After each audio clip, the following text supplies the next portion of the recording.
Conference, can I welcome you back after lunch? Please join me in welcoming Michael Shanks MP, Shadow Minister for Scotland, our newly elected Member of Parliament, following our sensational victory in the Rutherglen and Hamilton West by-election, to the rostrum.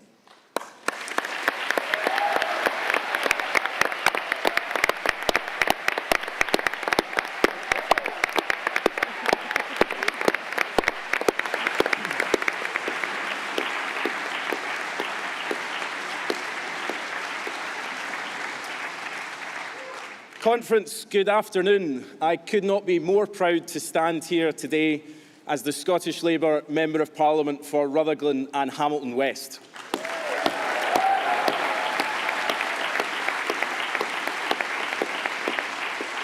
And friends, I want to take this opportunity to pass on my heartfelt thanks to everyone in this room who made that victory possible, to the phenomenal Scottish Labour Party staff, and to the thousands of volunteers and members of trade unions who came to Rutherglen to be part of this historic campaign. Thank you.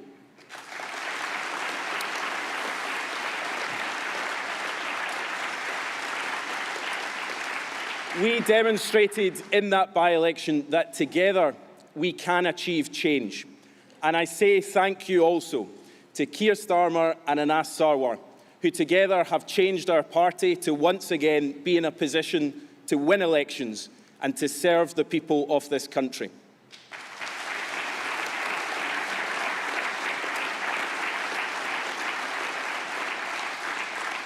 We spent 6 months on that by-election. It feels like a lifetime ago. Half a year of pounding pavement, speaking to tens of thousands of voters, listening to them, to their fears, to their hopes, to their challenges, to their aspirations. And I say to everybody here, after all those years, the all-important words, Labour gain, are words that are worth the effort and are back in our vocabulary again.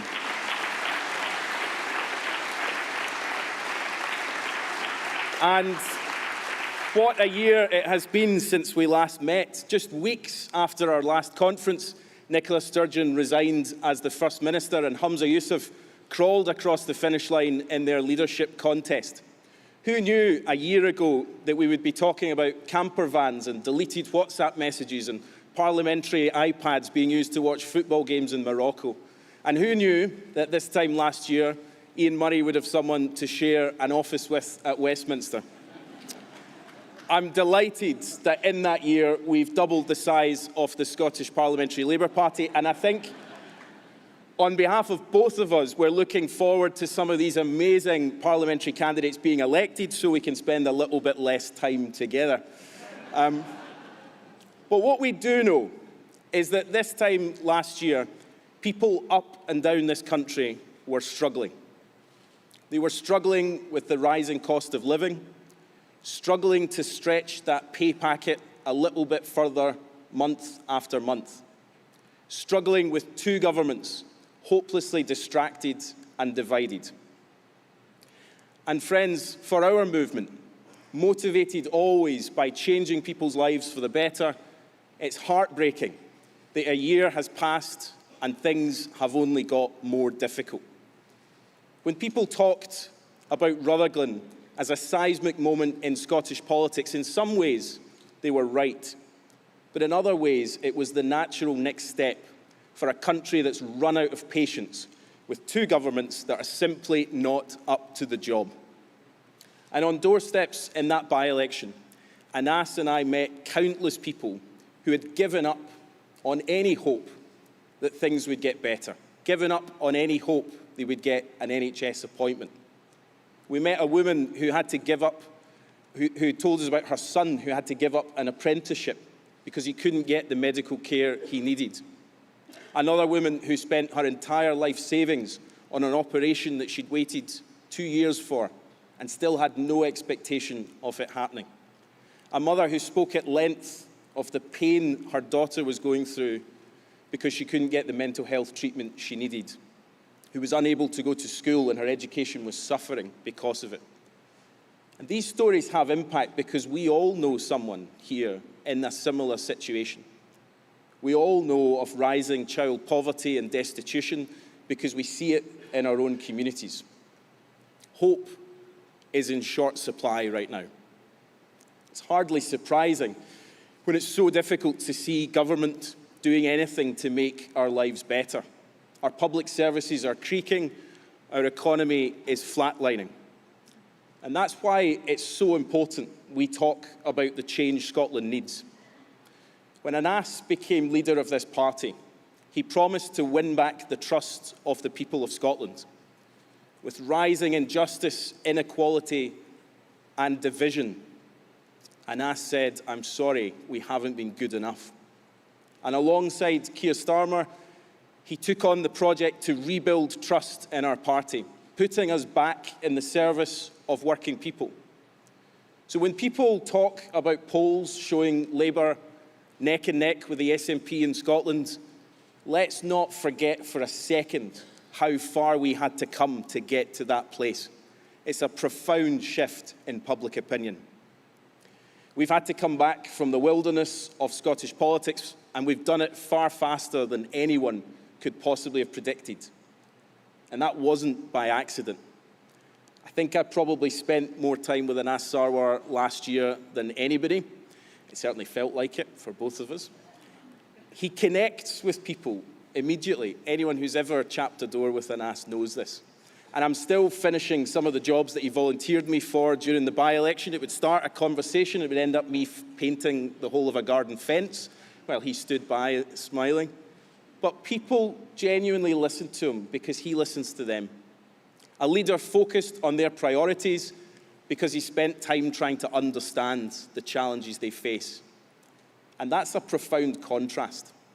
A contrast between a leader who's too feeble to sack a health secretary that's so glaringly unfit to continue holding office, and another leader making jokes at the expense of some of the most vulnerable people in our society. One leader who spends all his time blaming others and takes no responsibility for passing on crippling cuts to local government, and another burying his head in the sand as the country slides into recession. We need a change from both these leaders. The temptation is for a country to think that politics is fundamentally broken, to resign ourselves to the idea that things can't get better, that this is as good as it gets.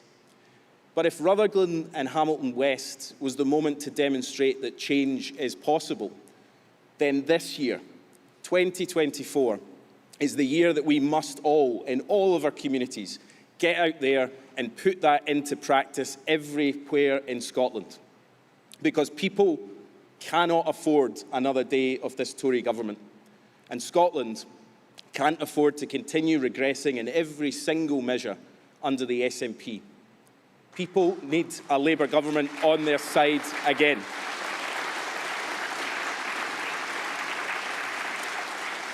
And conference, I genuinely believe, and I hope all of you do too, that our best days do lie ahead of us. With optimism, things can get better. We can have hope that politics can once again be in the service of people, fighting for our communities, fighting to deliver the change that Scotland needs. And in Anas Sarwar, we have a leader who is absolutely up to that fight, who knows what this country needs and is relentlessly focused on delivering it. And hard work lies ahead. Nothing is certain. Polls will narrow. We're going to have some tough weeks. We'll rightly be challenged on our policies and will be held to account for the higher standard that we want to see in politics. Getting our party ready to govern will mean sacrifices. We won't be able to do everything we would like to do because the perilous state of the finances the Tories are leaving us with. And the Tories and the SNP are going to throw everything they've got at us and our campaign because they know this is the last chance they've got. But we're ready. Our fantastic candidates in every part of this country will take the fight, confident in our mission because we've already come so far as a party. Under Anas's leadership, we're back on the pitch. We're ready to fight for the future of Scotland, ready to stand up for the soul of our communities. We've been through a hard slog. Some of us have got the scars to prove it. But together, as one team, with our eye constantly fixed on the goal of building a better Scotland, we can deliver the change Scotland needs. Rutherglen was just the start. We aren't done yet, and Scotland is crying out for more. So together, we will give Scotland its future back.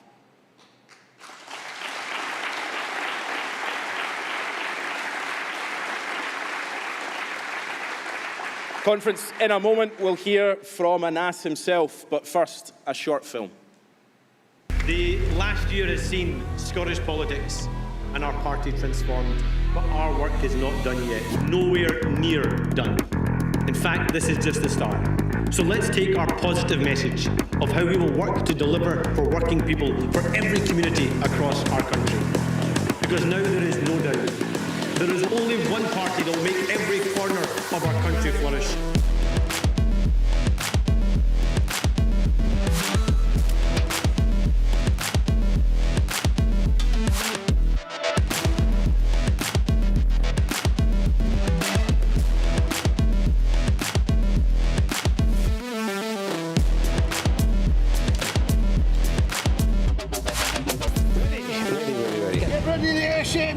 I agree. There